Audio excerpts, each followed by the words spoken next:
మేడ్చల్ జాతీయ రహదారిపై డీసీఎం బీభత్సం సృష్టించింది. మేడ్చల్ పట్టణంలోని సత్యసాయి బంక్ వద్ద డీసీఎం బ్రేకులు ఫెయిల్ అవడంతో మిషన్ భగీరథ పైప్ ను డీసీఎం ఢీకొట్టింది.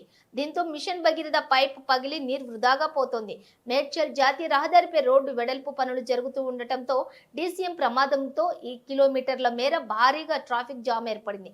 అయితే ఉదయం పూట అవడంతో ఆఫీసులకు స్కూలుకు వెళ్లాల్సిన వారు భారీ ట్రాఫిక్ జామ్ తోటి వాహనదారులంతా కూడా చాలా ఇబ్బందులకు గురయ్యారని, బిస్కెట్ కంపెనీ లోడ్ తోటి జీడిపల్లి నుండి నగరానికి వెళ్తూ డీసీఎం ప్రమాదానికి గురైంది. ఎవరికి ఏమీ కాకపోవడంతో అందరూ ఊపిరి పీల్చుకున్నారు. స్థానిక పోలీసులు రంగప్రవేశం చేసి ట్రాఫిక్ ను క్లియర్ చేసి పనులు నిమగ్నమయ్యారు.